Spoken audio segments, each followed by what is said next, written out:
Thank you so much for the pleasure to speak with you today. My name is Gareth Baynam. I'm a clinical geneticist from Western Australia. I'm saddened that I can't be there physically as we share together and learn from each other, but equally it's fantastic to have the access to technology to share stories together. Today I'd like to talk to you about life languages, about a suite of different initiatives to learn together with Aboriginal communities. I'm talking to you today from the blue waters of the Swan River, where the Aboriginal narrative is that the Woggle, or great serpent, carved this river, the Swan River, as it passaged through from the coast into the hills. I come from the world's geographically largest public health jurisdiction, Western Australia. It's 25,000 square kilometres of territory, much of it made up of red sand, and a number of the initiatives you'll hear about today have been based, in fact, far from the coast and the rivers and amongst the communities living in that red sand. We're extraordinarily lucky to have decades of resources which combine data, clinical services and policy to translate things for community benefit in the areas of genetic and rare diseases.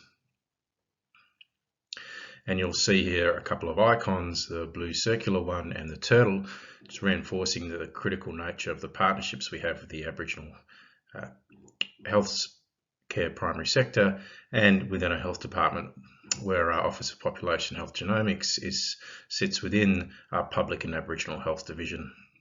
This combination of community partnerships and policy has been critical to guiding initiatives. Whilst those initiatives listed above have been going for at least 50 years, well, that's a tiny, small number in the time frame of, say, 60,000 years. I'm using that time frame as it is the length of the longest living continuous oral culture in the world, that is the Aboriginal culture. Language is so fundamental to everything we do. Without language, we cannot share stories. We cannot have meaningful exchanges. We can't understand what people's aspirations and hopes are, or very succinctly, language is culture. Language is also memory. Be that written in our various memory codes, for instance, our DNA language, our genotype, one of our life's languages, and also a code in which we can write information within. For instance, Wikipedia has been written into DNA strands. Also our phenotype, our oral and written stories that we share with each other, or we might share in a medical encounter with our physician. It in turn can be itself used to codify and turn into a memory language. And of course, then it's how these things interact with our environments, our places and spaces, or in an Aboriginal narrative, songlines, and you can see in this artistic representation the depiction of a songline as it traverses the country of Australia. These songlines, these stories, are sung differently between men and women. They're sung, the layers of the stories are revealed differently as people age. The stories are wrapped around geological structures and astrological structures to enhance retention of their memory and provide a sense of connection and continuity. In some ways, you can think of this as analogous to DNA strands wrapped around histones to package the stories and maintain its integrity. Or to epigenetics. We spoke about how these stories are differentially told between males and females, how the various layers are revealed at different stages of a person's life course of their development. Now, I'm just a clinician, and so I like to bring back everything to stories. In fact, of course, it's the encounters with our patients that underlie all this and that motivate this. And personally, in the realm of Indigenous health, this was particularly brought to my mind in 2006, seeing a family with a devastating combination of things, in which we did some genetic testing and found a variant of uncertain significance. And then the ultimate story to then try and actually figure out if this in fact was the cause, and the various layers of discussion and technological advances that needed to be embarked upon to try and clarify that. As part of this process, we were directed to our senior Aboriginal leaders group in WA Health to really begin discussions about genomics, about emerging technologies, about how this can and does transform health, and to be guided very much by them. Also to further promulgate the needs, for instance, in this case, for reference data to compare against, to make our testing equitable. And then, as mother is a necessity of invention and healthcare needs to be equitable and focused to those that most need. In fact, if you have the triple whammy of a rare condition, living in a remote area, and being Indigenous, then indeed the needs may be high, and therefore what better place to start with trying to address those needs, to start with implementing new technology such as back then in 2013 whole exome sequencing. Ultimately, after seeing these 3 children as they were sequentially born and investigated over a period of 10 years, finding an underlying genetic variant that we thought was extremely likely to be the cause, but because of the absence of reference data, we could not provide certainty to actually know this for sure, and therefore to counsel the family appropriately, and also in this case unlock the possibility of drug repurposing, that is using an existing drug for a new indication without needing to go through years and more than $1 billion in drug development.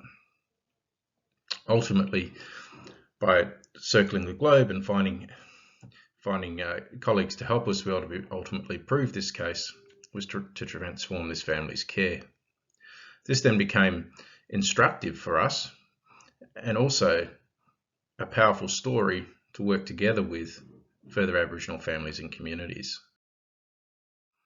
As the journey continued, we needed to build further reference data, in this case phenotypic reference data, and specifically 3D facial reference data. So we worked with Aboriginal leaders, healthcare providers in remote regions, with them very much as partners and leaders of the projects.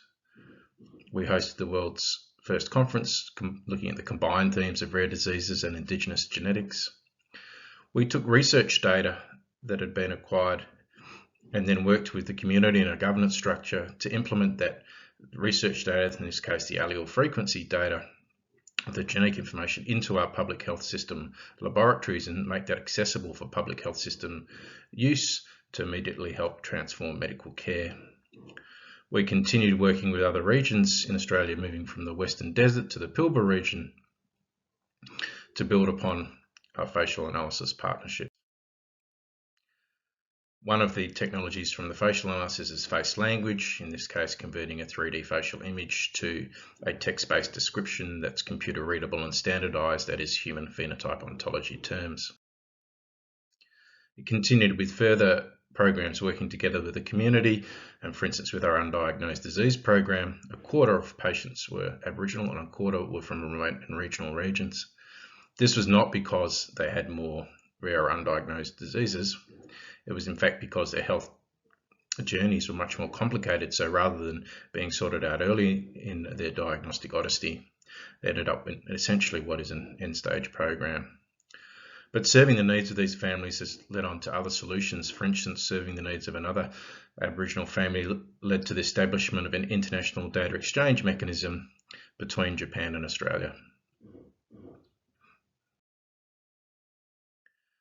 These combined needs and the tractable opportunities then led to an ongoing suite of initiatives to improve health service delivery and capacity building, in particular capacity building of youth as the future leaders and solution providers of their communities.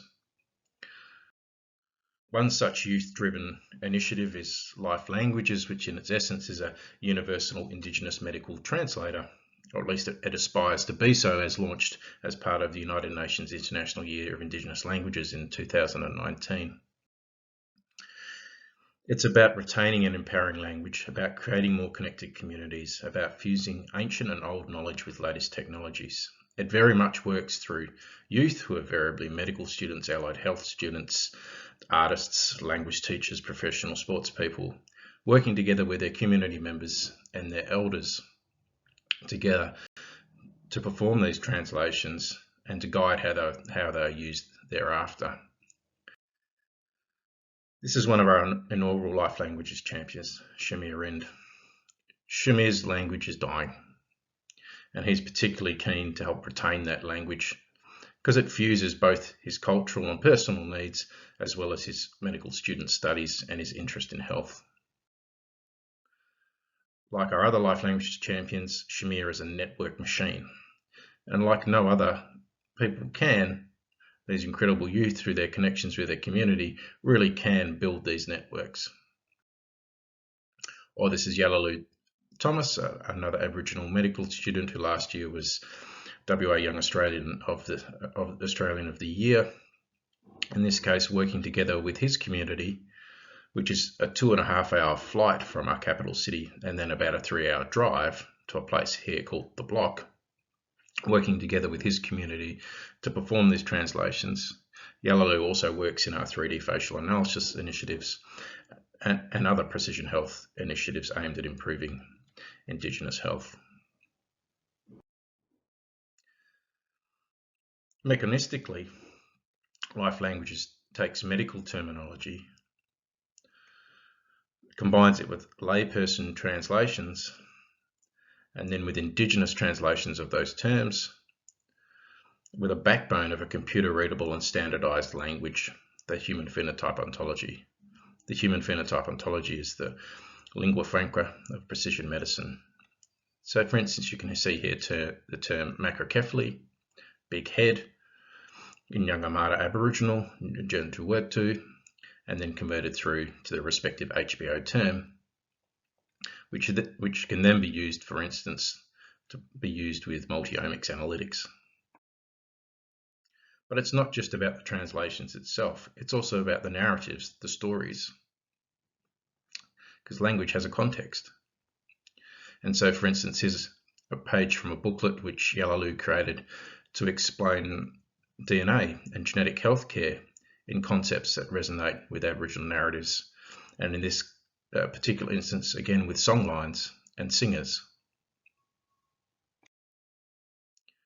It's about responding to community need, and so the same group of champions self-assembled early in the COVID epidemic to create language translations. One page, plain language in language for the relevant communities, from concept to implementation in the communities in 48 hours. We continue to work together with the community with various capacity building and sharing projects,